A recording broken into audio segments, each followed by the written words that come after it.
I and the Peanut Gallery watched The Women from 1939. That's woot woot. But I don't think the Peanut Gallery remembers that much of it. Therefore, she's over there and I'm over here. I remember stuff. I remember stuff. Well, chime in when you're ready. The interesting thing about the film is that it's called The Women. It is written by women, from a play, by women, with women, and there's nothing but women in there. Woot. They even made a lot of advertising about the fact that even the animals in it, because there are a couple of animals in it, are all females. I do have to say, the director is George Cukor, who was obviously not a woman, but he did take pains to make sure that as many different types of women as available in the New York upper class society were there. We also see, apart from other upper class people, lots of upper class people, like that they're the Kardashians of 1939 in New York, but you also get to see maids and shop assistants and a dark maid, dark maid, a person of color maid. Not a big part, because that's not what it's about. This is about high society ladies and their woes as far as they go, which was for one lady pretty woeful because her husband found another lady, and it is 1939. Simple story of woman has to deal with the fact that her man goes with somebody else, and then she runs into that somebody else as well, which is a little bit of color, if you know what I mean, because very colorful character. It's not a very feminist story from our point of view in 1939. One of the issues that women had, and that goes for her as well as for the other woman, is that you cannot let a man go to bed with you because you're going to get pregnant. And so the birth control of the age is non-existent. So even the other woman insists on marriage. And to be fair, the guy actually does go for the full marriage with the other woman. So in a way, for a philanderer, he's a very a nice one, and a reshuffle one, yeah. Turns out the other woman is a gold digger, but that's he should have seen that, but it's not up to our main gal to see that, or because she's being jilted. So no matter who it is, it's it's the end of the story for her with this guy. Yeah. But what's the rest of her story is then? Yeah, and what is interesting about this movie now versus when it came out. When it came out, it was a good romp with shenanigans and upper class and fashion and an overall good time. And I think that's certainly how it was presented and how it was made. Now it is interesting to see the differences between how they did it then and how they do it now. And even in the movie, she talks to her mother, who says, I had the same problem when I was married to your father so many years ago. And that's like a full generation earlier, so 30 years earlier, so 1910, something like that.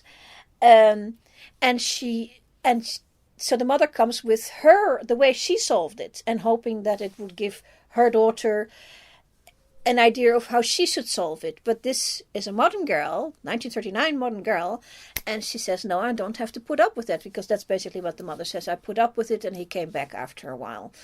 And we just lived around it, and we just ignored it. And no, this modern girl says, no, I'm not going to do that. I'm going to divorce. And then she goes the road of divorce, which is a road to Reno, because quickie divorce. quickie divorce for upper class people who could take the trip from New York to Reno. You have to stay in Reno for 30 days to become a resident of Reno, and then you can get your quickie divorce. This is very costly. So this is a rich people solution to this problem. And they are aware of that. They are aware that they are doing the rich person version of this. They're making a lot of fun of it because they're sort of look at the rich people go do stupid things, because the whole scenes in Nevada where she sort of goes to a holiday camp in Nevada, in Reno, which is it is Wild West adjacent. They do there's a cowboy dude around who you never see the man because you don't see any of the men, but he's around and he's getting into with all the upcoming divorcees, and a lot of people there with heartbreak because a lot of the ladies with the men who've gone astray, but she is going to have to get the divorce and she has to go to Reno to get the quickie divorce. So she in a like a sorority club for ladies, ladies only sorority club for divorcees to be. It's completely nuts. For the what was that time like? This is a really great movie.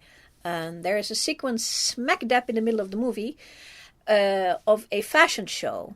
And this movie is in black and white, but in 1939 people were looking at, color, because a couple of color things came out and sort of, color very expensive. Color, you need a lot for it.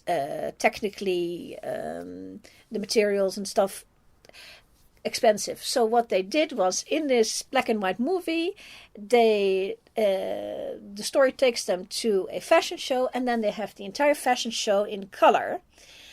And I know at the time, I looked it up, at the time people were complaining about it because there's a fashion show in the middle of the movie. Even the director complained about it. And but I think in the movie, especially even then, it showed how opulent these people were, and it showed them indeed the fashion in the color, because fashion comes in color. It doesn't come in black and white. So showing the fashion show in black and white would have been stupid. I mean, if you have no choice, that's what you do, but it would have been stupid. If you have the choice, do it in color. Do the entire film in color if you can, but they couldn't, so they didn't. They, because I do think you need different cameras, so they did you can see that the fashion things are a separate moment of filming very clearly. Then that's fine. What it does now in the world is show one of these fashion shows in the best possible production values. Because most of the people that look at fashions of that era now is either looking at a black and white movement, because film, or static color pictures. And not the greatest color pictures either. But even if you have good color pictures, they're still static. They're not moving. So seeing them move is great. So I think this is a beautiful sequence, but if you want to skip over it, it's fine. It doesn't add actually much to the plot other than showing, these rich people, very rich people. But if you enjoy fashion, and you don't enjoy movies, just watch the entire sequence separately. I think it's on YouTube somewhere, so you can watch it. It's beautiful. But this sequence was so famous at the time, or infamous, if you want to call it, that this is, and I think they only ever did it once in the movies, but you see it again in Singing in the Rain. And it does. They do it a little smarter there because they do a song, but basically they do the same thing, and showing it that is what was going on. That was important. This is the Kardashians of that time. Yeah. And it shows the actual fashion not as the fashion as we remember it, and you watch movies now that are set in the late 30s and you're looking at them and going, oh, that's what they're wearing. And then you go back to this film, no, that's what they're wearing. Yeah. And it's different. The integration of the scene in the film, I said it is separate, and it is separate, but when you come from the color bit where the models have shown their stuff on stage, then afterwards you get a scene in the dressing room where some of these models come in the black and white, come and show them around. And that is how people used to do fashion shows in the up to the mid-50s. The fashion show as presented in this movie is how the people used to do it from 17 something or other. An atelier where sewing was taking place, and then if somebody would come and show, I think it's also in Gigi. There's a fashion that's the same kind of thing. This is the continuation of that, of just a private sewing atelier that made their own clothing, and then they hire a model or a bunch of them, because this one was a big show, but a bunch of them, and you have a day where people wear the thing and then come to the people and say, I'm wearing the negligee, this is what it looks like, you can look it around, and you can, yes, I can tell you something about it, and that's what the model does. That's the old-fashioned way of doing it. The way we do runways now is completely different. But this is an in-between. This is on the way to the runways, because the runways don't happen until the mid-50s. This is how... this is also a fashion show for a modehuis. Yeah, an atelier. It's a sewing atelier that the upper class women are going to choose their wardrobe for the season. Yeah, and then so they are actually there to purchase. They are not there for a big press event. Yeah, they're there to have stuff shown to them, to have a lovely day, and to then make choices, and make purchases, and spend really large amounts of money. Yeah, and in one go. And what the purchase is not buy it off the rack like we do now. No, the purchase is I want that in my size. Yes. And I want one in powder blue and one in pink. And what the runways now are, the people that are sitting in the audience are the people who also do the same thing. And they go to the runway and say, and afterwards they go to the boss and say, I want the model number 54 in all my sizes that I'm going to put in my supermarket, in my department store. So you get the level of largeness of the people that now go to runway showings, but these are the original people still continuated from the 1800s and the 1900s. That's these people, and they're a dying breed, which is another reason why this movie is interesting. There's a continuation of this breed into Kardashians, basically now. This is the opening sequence where you go from room to room to room in that beauty house, the beauty salon, and they have all sorts of gear. They have tools, and it was shown. The camera follows them. I think it's one of those camera follows them around from conversation to conversation. You meet a lot of people, but it's the technology that they're showing.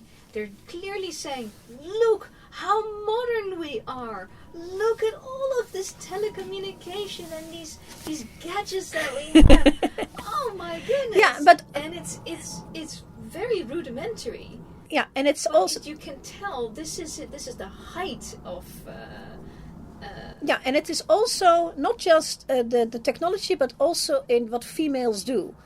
The things that upper class females, what being a modern woman is like. So they're doing calisthenics, and they're doing facial treatments, and they're doing all the things that modern women does, because it is called the women.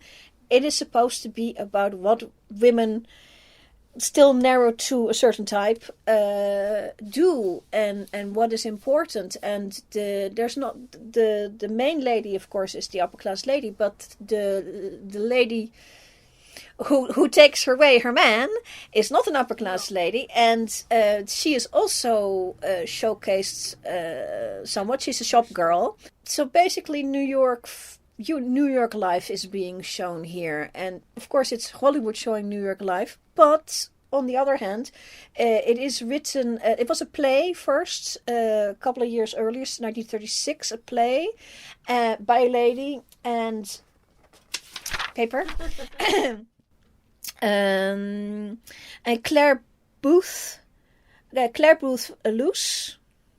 There you go. And it was made into a screenplay by Anita. That's a Dutch name. I've got to say Loos. It's double L-O-O-S. So Loos. And a Jane Murfin. And directed George Cukor, but uncredited. At least somebody dipped his pen into an inkwell. F. Scott Fitzgerald. Don't know how much that is. He's uncredited as well. So, but it shows that there's quite a good pedigree to the story itself, and it's got a peppy thing, peppy script. It's yeah. They made a couple of remakes out of it. There's a 50s remake, which I saw, which was okay. It was very 50s. And there is a modern remake, which I haven't seen yet. But yeah, this story can be redone. It is about rich people. But what this movie makes better than the 50s one is that it shows a time that is gone. And it's quite a good time capsule, I think, of what it might have been like, the glamourness, and it is the perfect time for the fashion. 37, 39, perfect. It's beautiful. The costumes, by the way, even though people were complaining about it at the time, is by the same chappie who did little thingies like Wizard of Oz and things we've ever heard of, he was a big dude, and it's beautiful. I mean, if you love fashion, yeah, that sequence is beautiful, and everything else that they wear, especially the main character, I think she's called Mary. Yeah, Mary. Norma Shearer is so beautiful. They think she's beautiful, and they dress her beautifully, and everybody wears beautiful stuff. Norma Shearer plays Mary. Joan Crawford plays Crystal Allen, the naughty woman, and Rosalind Russell plays the friend Sylvia. There's a whole bunch of other people. They're all wonderful. The honorable mention I'm going to start off with first is Marjorie Main as the lady who does the ranch in Reno. That's interesting because Marjorie Main is a comedian that people have heard of, but there's actually not that much on film because she was a little earlier and she was on stage. So having her in here is nice. So if you ever want to see her, that's her. She doesn't have a big role. The other ones do. Norma Shearer always plays the nice lady, and that's what she plays here. The lady, the woman whose husband ran off with the not nice lady, played by the person who always plays not nice ladies, Joan Crawford. And Joan Crawford is very well cast. I mean, yeah, that works. And Rosalind Russell is always the greatest best friend. And yeah, she does that good too. So this is the casting is. I know it wasn't written for them, but it could have been. It's so on the nose for everyone involved. Maybe because it's all archetypal people, and these people exist, so you can just pull them off the shelf. Basically, they're big names, but they're off the shelf. Basically, it's the shenanigans scene with the dressing rooms, and at some point. They all start colluding and conniving, and everybody's going around everybody. Yeah, there's two big scenes. There's just after the fashion show where everybody's trying stuff on, where it turns out that Mary is in one booth, in an enormous room with lots of furnishings and everything, picking out negligees and stuff for the next season. And it turns out Kristen Allen is in one of the other booths, big room, etc., doing the same thing, and all on the dime of Mary's husband. So that's where the trouble comes. You can see it's a play because there's a lot of doors going on. It's one of those plays where you go from little rooms to rooms and then doors and stuff like that. And yeah, this would have been a fun play to have on the stage with a lot of people going through a lot of women. I think there was like 130 parts in this thing, separate parts, not all of them very big, but so many people in this movie, showing that a lot these women go a lot around, like a lot of places, and a lot of infrastructure around them, and old women. So yeah, I enjoyed this. It's a time capsule of a time that's gone, but not altogether gone. I think the Philadelphia story gives that same little inkling into the lives. Again, it's super upper class, Americana, but it gives definitely the now of then. It shows this is what our upper class women are like. This is, regardless of the character of it, is that this is they're going horse riding, and they're going to the beauty salons, and they live in this kind of houses, and this is what's considered the top end of things to have in life. Yeah. And also what you ought to be, as a woman, ought to be doing, as in getting a divorce, and then. But that's one of the plot points, is that she actually has to think about it. Her mother tells her, just wait, put up with it. He'll come back. Yeah. And maybe he will come back, but maybe she doesn't want him anymore. And that's, the mother never asked that question. Nope. So she's a modern woman. Yeah. I think the conclusion, I'm going into spoiler territory, but the film is from 1939, so... You had time to watch it. Yeah. And the conclusion is where basically he realizes that Crystal Allen is... Crystal Allen actually steps out on her then husband, because he married her, because he is, as such, an honorable guy. He married her before bedding her. But now what is it, a year or so later, Crystal Allen is stepping out on her husband with the guy from the cowboy from Reno.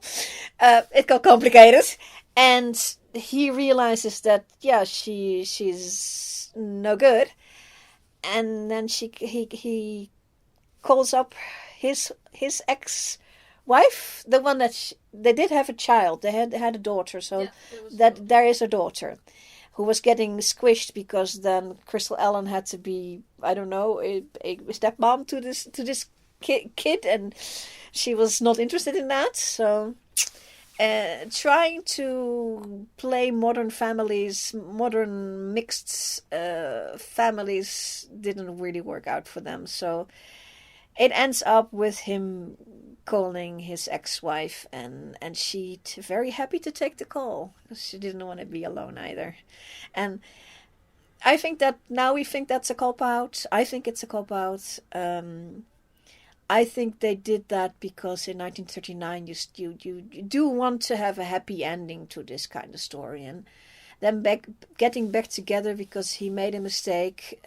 He did it pretty honorably by breaking it off with his wife, and then actually marrying the other one and taking it seriously. He didn't just step out and not tell anything and just let it run for many years, because I think that is worse. So he did the better one of the options. But I would agree that the ending is a cop-out, because I felt that they were doing it to say, he didn't mean badly, and it's like, and it's also saying, no, you can't stay by yourself. So they would either have to have come up with a new guy for her, or she's gonna have to take the old guy back, and that kind of storytelling takes a long time in film to stop. Yeah. A very long time. I would have to think very hard as to when they actually were able to. But you had Kramer versus Kramer.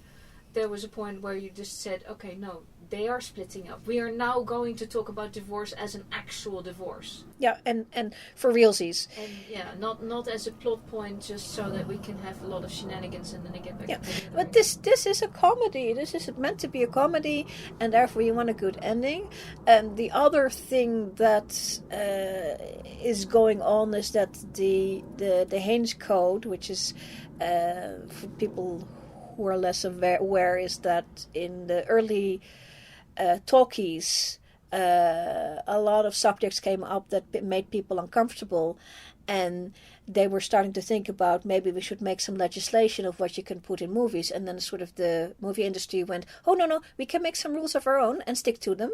And then Mr. Hayes put them up, and they've been sticking to them. And one of them was on lewd behavior like adultery to damper down on that sort of thing. I mean, if you sex before marriage. Sex before marriage, and in this situation, if she was looking would have had a new guy, then you'd have to have a complete. This is why the guy in the story marries Crystal Allen, because then they're all doing wedded love, and she can very easily go back to her ex-husband because they were already wedded love.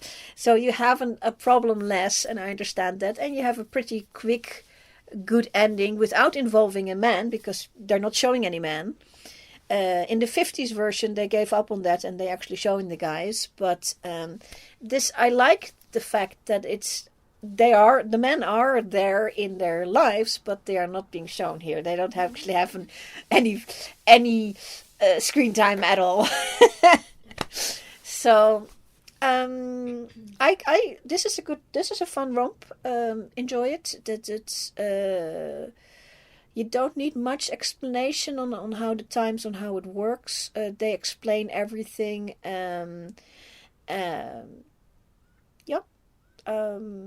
Peanuts. Yeah, absolutely. Just go watch it. It's good. It's a good ride. It's not slow. The plays that were made into film generally had enough speed that today it still looks. Yeah, and still looks good. And the fact that something came from a play, and there's quite a lot of them in this period that come from a play, and I think that's because they already know that they can put the story fits in a certain time frame, because the play is the play, and it works. It's worked on stage for many performances, so you know it's going to work on film. The question is how much are we going to add with the film, and what are we going to change in practical things. And yeah, like adding that fashion show in the middle of it, that sort of thing. That's what you can do in a film, which you probably couldn't do in the play, or wouldn't do in the play. So, yeah, that's. I would also add that the fact that she gets to divorce is a feminist statement, which is also that is a point in the movie. Point of being a modern woman. Yeah, and the movie makes that point because showing the mother who made a different choice in the matter, because she lived in a different time. So they are being ultra modern. Mary is so modern that she's making herself uncomfortable. And that's usually the only time that you know for sure that you're being modern. She's going, oh dear, I should probably go get a divorce. I really do. Let's go do this. I also thought that how she related to her daughter was adorable. It was just lovely. It was. She was taking the kid seriously. Yeah, and the kid is like 10 maybe 10 years old.